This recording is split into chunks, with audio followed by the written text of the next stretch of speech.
Right, I've drained the tank of fuel and I'm going to take this cover off. So I'll start off by taking this bolt out of this end.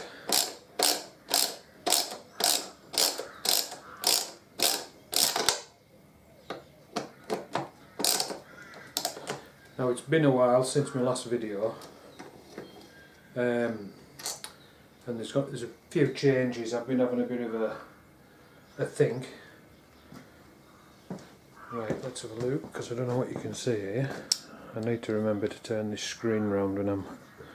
Right, I'm just going to move to this camera. As you've seen, I took the... I'm going to turn that round actually so I can see.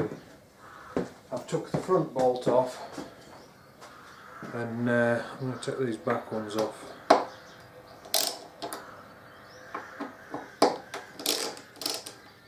Because I've drained the tank, obviously what I'm going to be doing is taking the tank off, which allows me then to do quite a few things.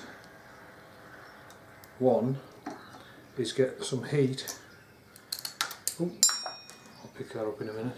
To get some heat into that. You can see that, no you can't, but those that have watched the videos, them caps that went over the plug area, is one of the things where I snapped the Allen key.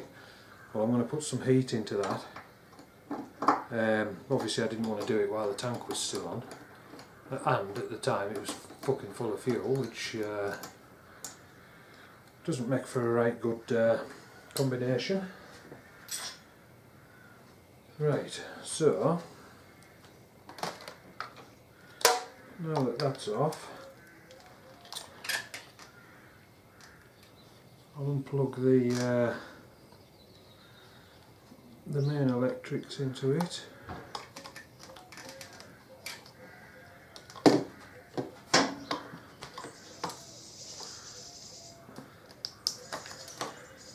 And the one off the fuel pump.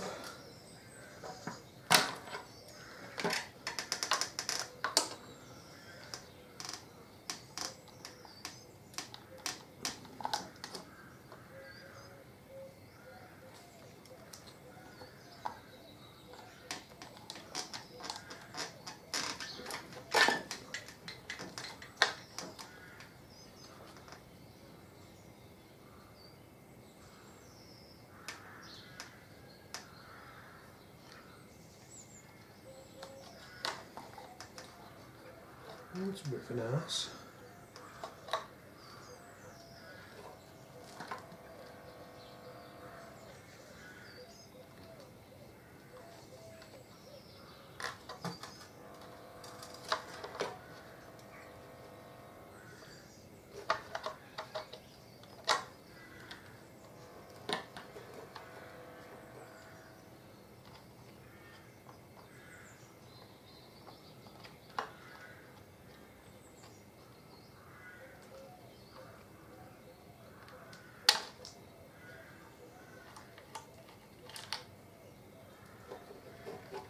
Right, and the reset button,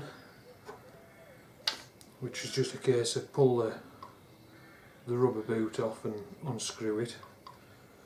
So I've unplugged off the back of the clock, unplugged the little light cluster, that you know, your neutral and your indicators. I've unplugged that out the loom.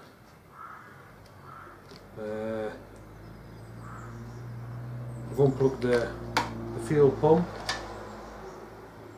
and now I'm going to unplug the ignition. And then I can lift the centre console bit off. Oh no, I'll just stick that up here out of the way. I've not been out for a while, obviously. I haven't done out on the bike because to be truthful, I just couldn't be fucking arsed.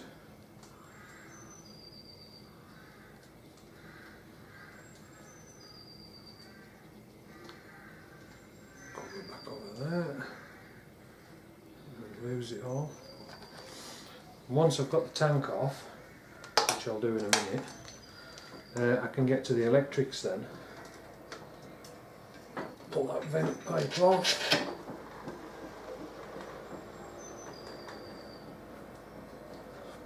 Yeah, I can get to the electrics underneath and I can unplug all the like the handlebar switches, all the wiring for that. I can unplug it all. So, fucker wants to make his mind up whether he's coming or going. Up and down the fucking road like a yo-yo. Got the garage door open today because it's a reasonably nice fucking day. Right, so first things, or should I say next thing,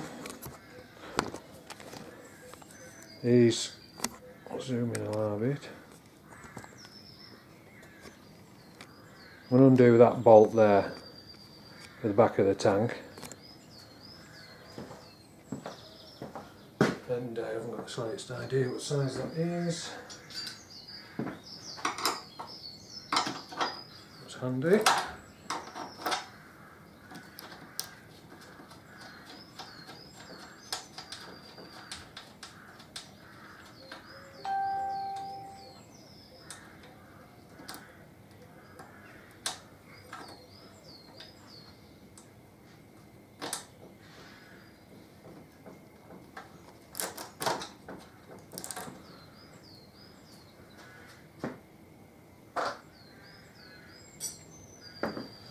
Right,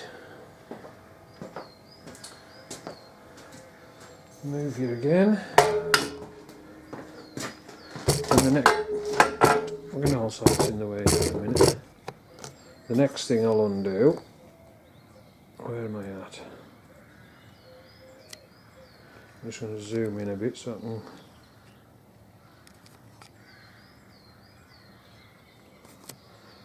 can get something to point with.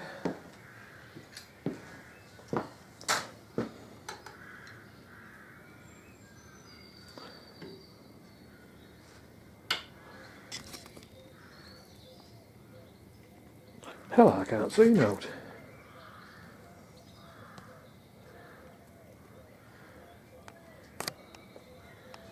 Let's turn that tripod a bit. Oh, dick. Oh, lots turning. Oh wow, you've got a throttle.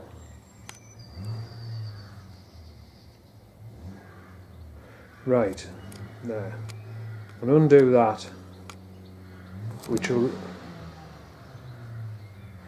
release the front of my tank. And again, not sure off the top of my head what size that is. Maybe it's the same size as the other. Nope.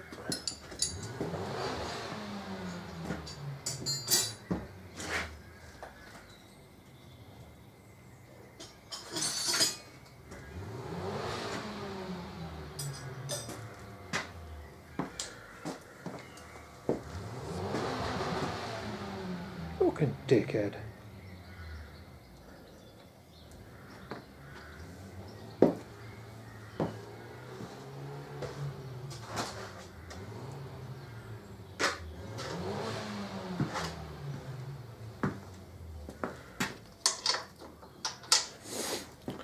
Right.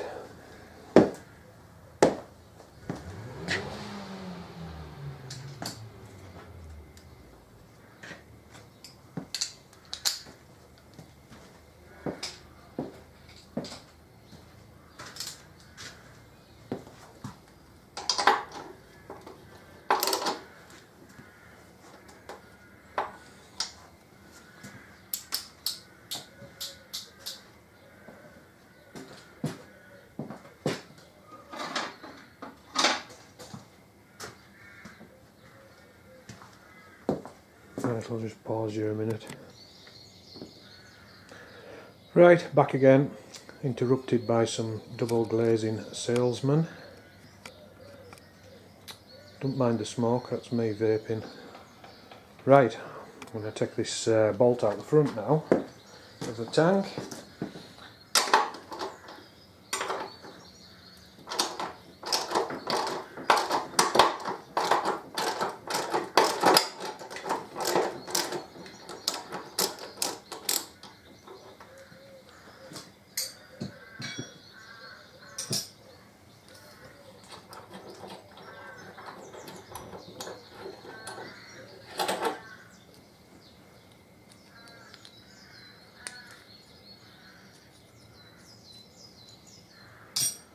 Right, and that should be the tank free to move a little bit. Right, I've obviously got the balance pipe to take off the bottom of the tank and wire to unplug for fuel gauge. Well, the power to the fuel gauge, should I say. Now, I was going to be doing a tank lift, which I mentioned in one of my videos, and I was saying I was going to modify the frame. But after being on the internet and having a look at some of the bikes that have had the lifts done, like lift kits on and that, I'm not 100% sure if I like the lift idea.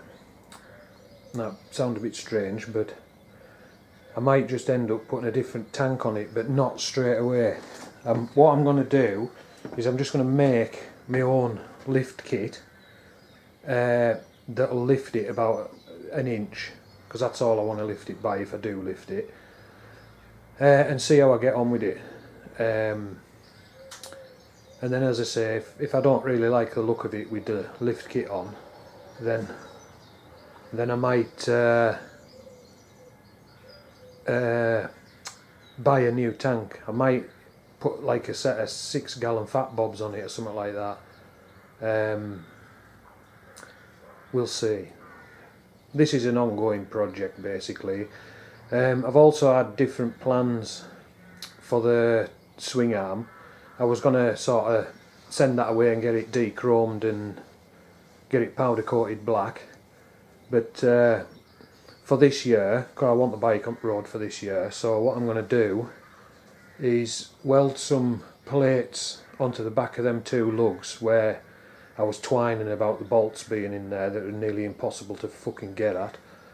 So I'm going to weld a plate onto them bits and drill and tap them, and then I'm going to scruff it all up, I'm going to scuff it up as well, and I'm just going to fucking paint it black for now.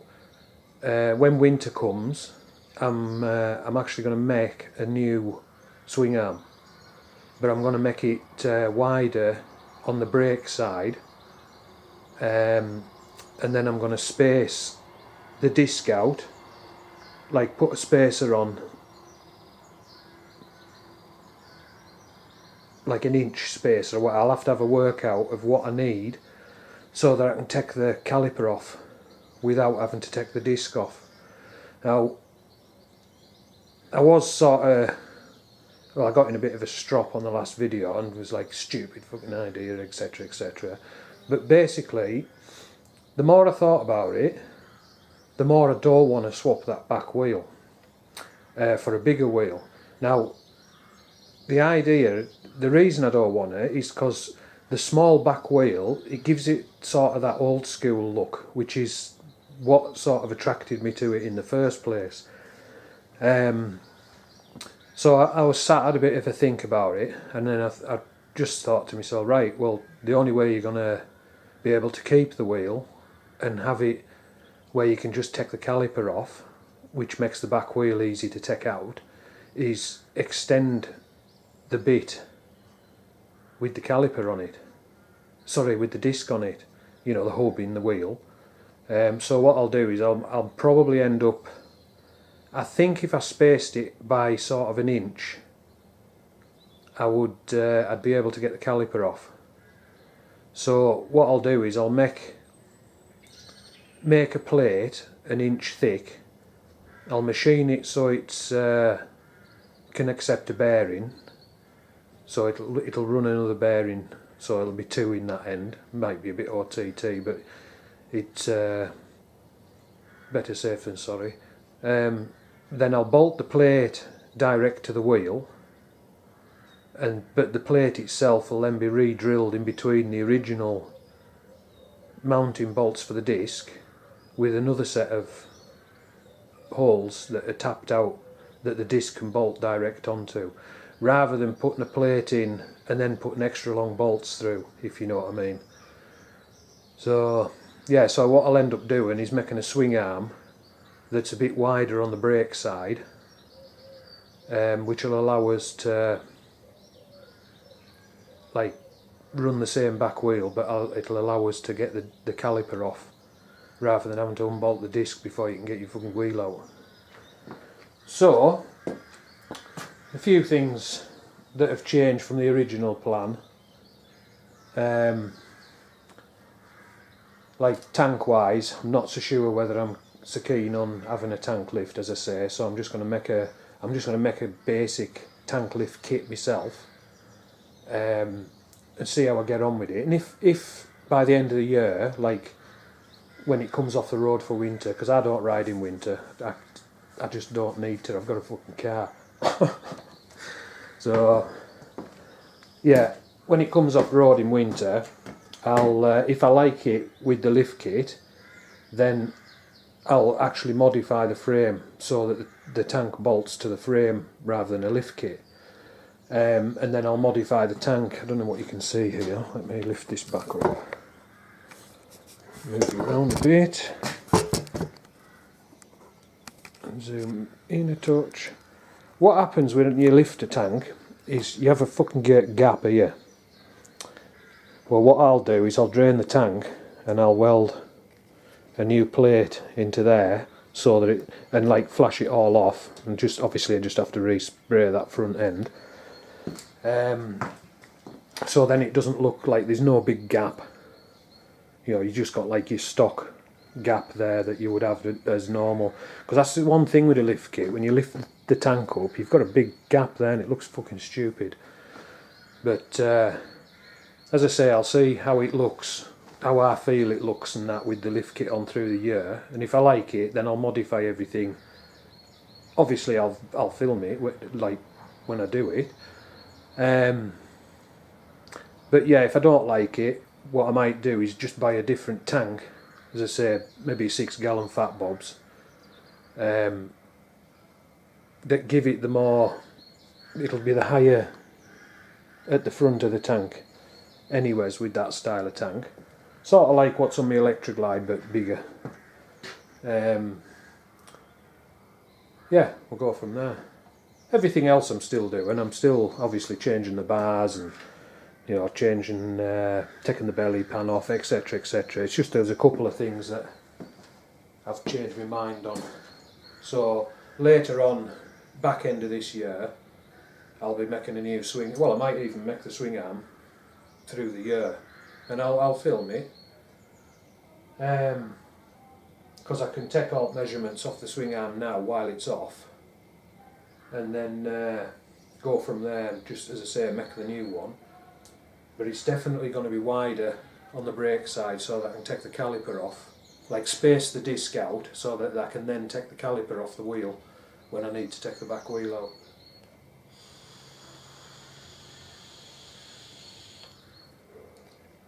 So, right, crack on, take this tank off. What I'll do, I'll just knock you off for a minute because I just need to find a set of snips to cut these clips off the balance pipe. I'll just be a sec. Right, as you can see there, I've the tank's up. Pulled the pipe off, and obviously I have to lift it up because petrol, there's still a bit of petrol in. So I've lifted it up just to stop it draining out. I just need to disconnect this line off for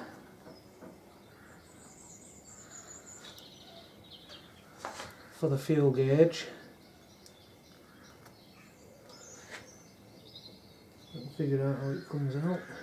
That's it. Right, now I should just be able to lift the tank away. Cool. And what I'll do is I'll put the crossover pipe back on over here.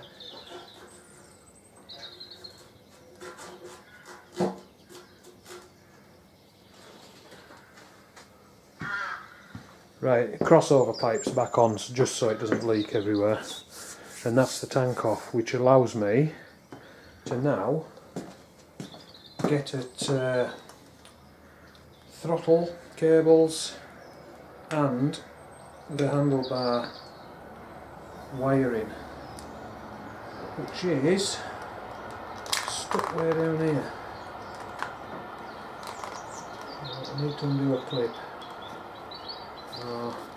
that's the wire in there staying on, and then the other side there's a clip for this side handlebar control, which more than likely is that one. Let's have a look. Right, so it's that one, that one. Yeah, I was right, it is, it's that one. So unplug that. Another clip to undo up here.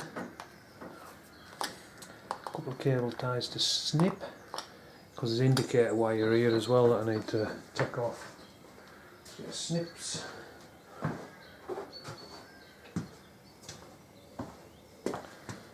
Right. Just snip these cable ties.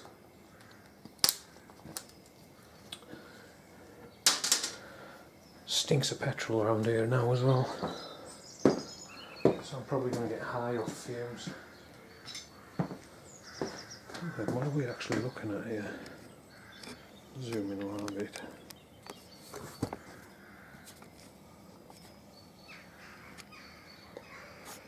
Right, there's a clip just there that you can see. Well, there's actually two, so I'll just unclip them.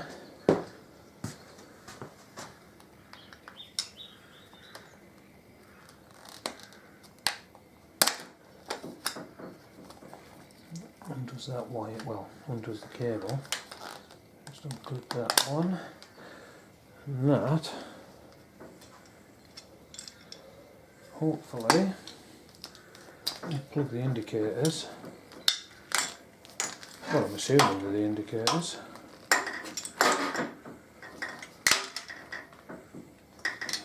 Maybe not, I may be wrong.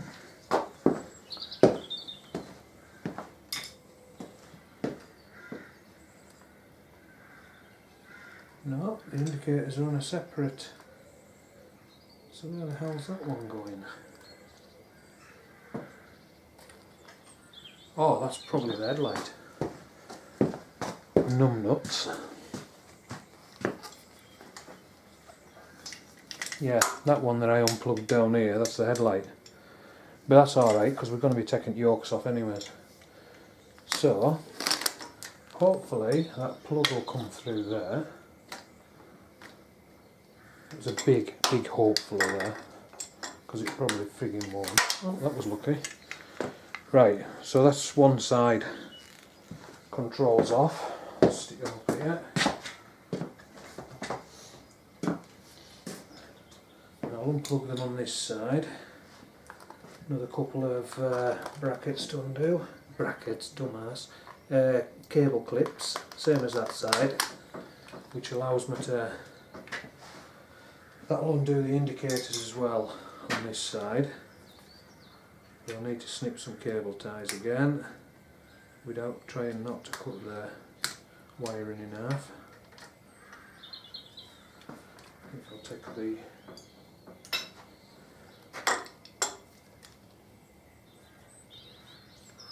get the plug out for the indicators, which just happens to be cable tied to that. I'll just turn this thing round so I can see what you can see. At the minute you can see nothing, dumbass. I'm just going to bring you in a little closer. Right, in top of here, that's the wire off the right hand side hand controls, and the two wires for the indicators, but they're joined together here with a cable tie. So I'm just going to cut this.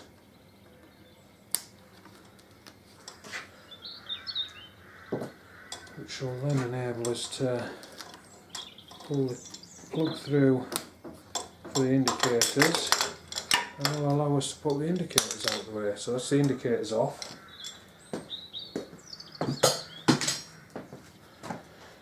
And then unplug the control for the hand control, sorry, the connector for the hand controls. I'm going to have to take these throttle cables off as well. But first, Tell you what, I think I'm done on that side for now. Right, I'm just going to knock you off a second, we'll go up to the side so you can see what I'm doing. Right, what we've got here is a clip there and a clip there, and that's this thing here, by the way, was on the tank as well. This is like a breather pipe. I should have showed you that. All it does, it just connects on the front of the tank, just pulls off. That's the wire in there. That was that one, the indicators, and that one, the bigger one of the two, is from your hand control on your right hand side, your switches.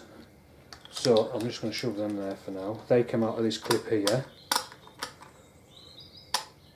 and I'm just going to undo these two clips now so I can take the throttle cables off. So I'll try and leave the breather in there.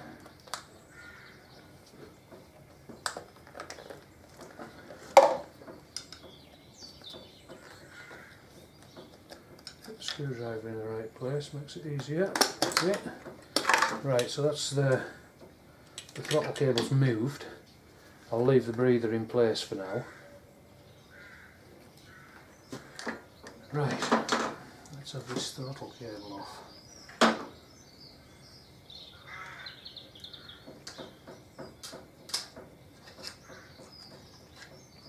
I need my hook tool to push this out. I'll just grab a tool.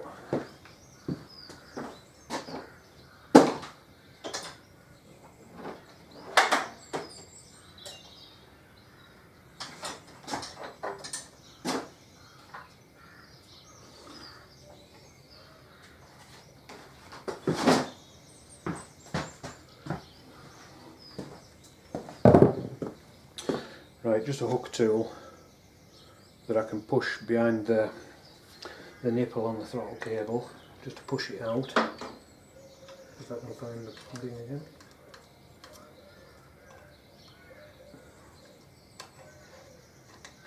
Come on, you can do it. Right, that's that one off.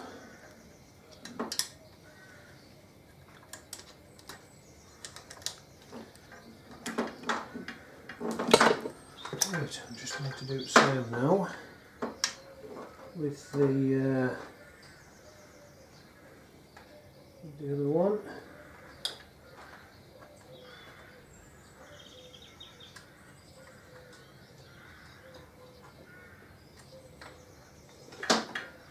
It'll be easier if I just pull it around by hand.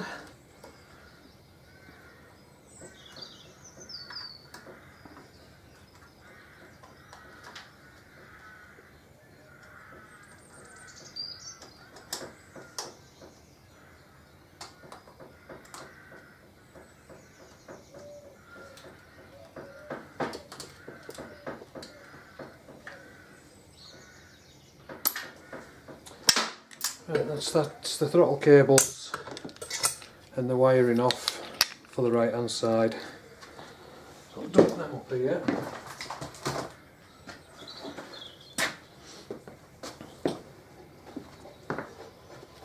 All that lot there is all to do with the tank and this ignition and the clocks and fuel pump, and so that can just hang over there for now. Right, and I think next thing we'll do is we'll set to and take these yokes off. I'll get you around so you can see what I'm doing on there.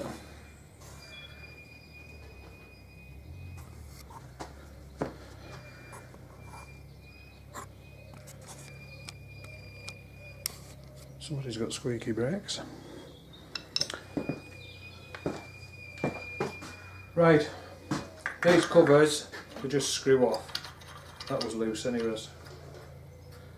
And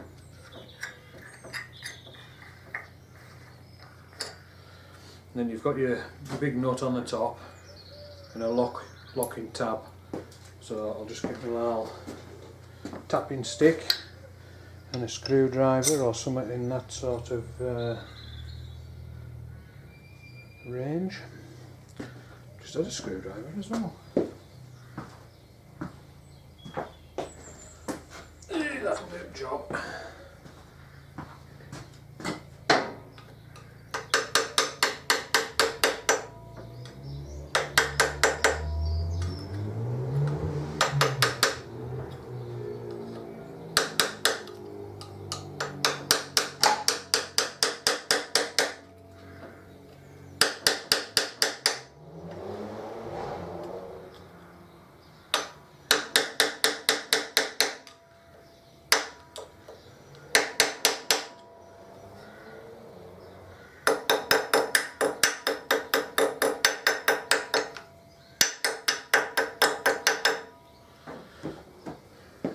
Right, so need to undo that nut, which is, that'll be too small. Need the big, I'll just use my big adjustables. They've still got tape on from when I took the fork tops off. So,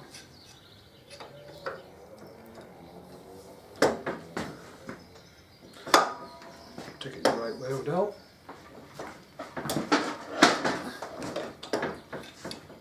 Nice and snug.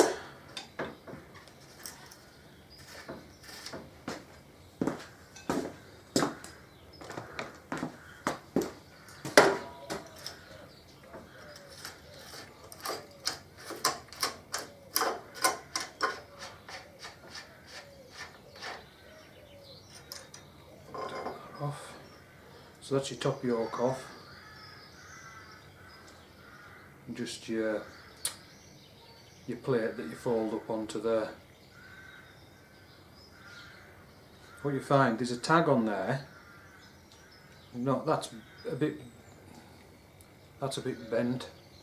That's meant to stick down, and there's a castellated bit on here, and that little lug is meant to sit in one of them.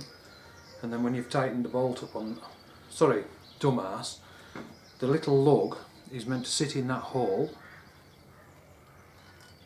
there, and then when you tighten the nut on, the right way up, tighten the nut on, you just bring it up against one of the flats, which stops the nut coming undone. So I'll sort that out before it goes back on. Just stick this up here out the way.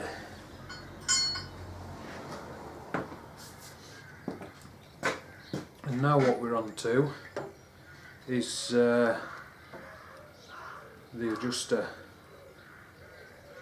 I say the adjuster, it's the that's what's holding the bottom yoke on at the minute. And you adjust that. See, it's going up and down at the minute. Obviously the more you tighten it, no, up and down. You use that to set how tight your yokes are when you, and by rights you should be able to, every time you should be able to undo that with your fingers. You shouldn't need to use a spanner or a tool to tap it round. As long as your threads are in good nick on here, you should be able to undo them with your fingers, because they should never be that tight that you can't undo them by hand.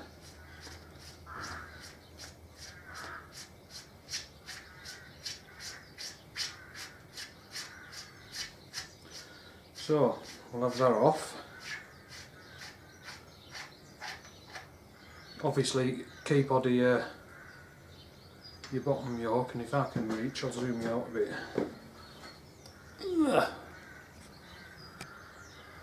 Yeah, keep your hand under the bottom yoke, take your dust cover off, and there's your bearing just trying to pop out. Dust cover.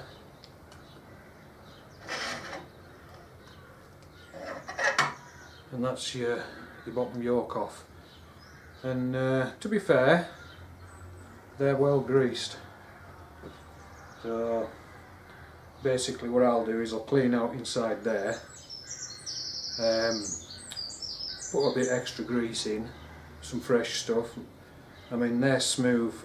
When I tested it before I even took it to bits, it was smooth. There was no, oh, how can I explain it? Right, imagine if you had grit in there, you'd feel it when you turn, you'd feel the grit.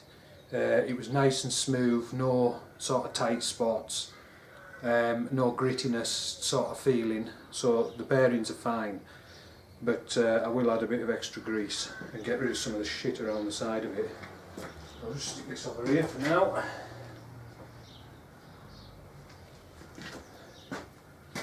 And I'll take this top bearing out.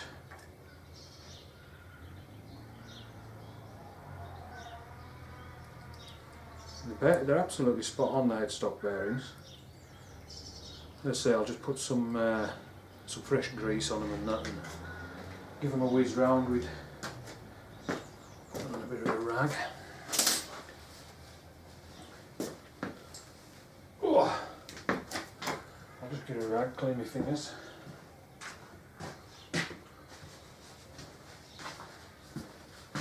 Also have a look at the top bearing race.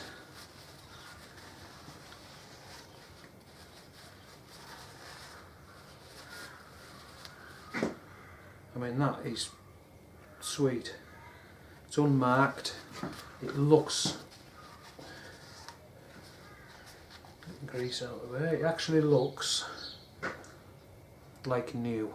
Not a mark in it, no pitting, no sort of worn areas, apart from you can see where the bearings have been running in there, obviously. But it's not pitted, and that's what you're looking for. Obviously I'll check the same on the bottom to make sure that one's okay. It feels alright anyways. But as I say, there was no sort of grittiness to the, when you turned the yokes. There's actually a what do you call it there, a grease nipple. And I'm going to get my torch and have a look down there, because even though the grease was okay, I'm just going to get a bit of towel first.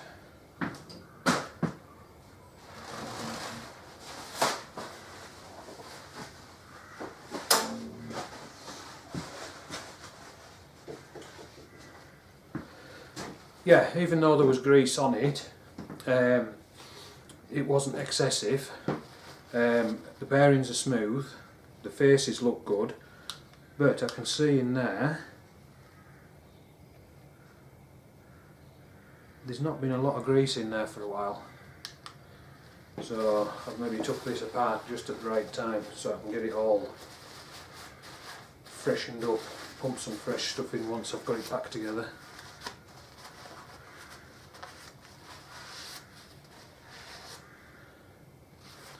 So I'm happy with that, but also now I've got the tank off, I need to put this dust cover back on the bottom yoke.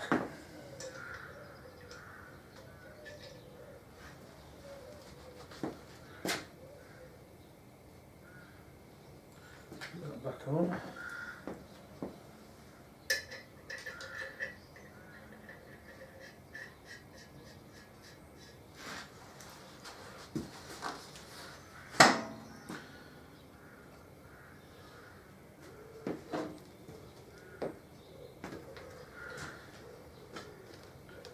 Yeah, as I was saying, now I've got that off, the tank and that, what I can do is I can move that out of the way, the injector pipe, take the plug out on that side, and I'll just put like a bolt into the, not one that screws in, one that'll just sit in, just so this knout can fall down the hole. I'll take the spark plug out, should I say, then put a bolt into the hole where the spark plug sits, and then I'm going to put some heat on this cover.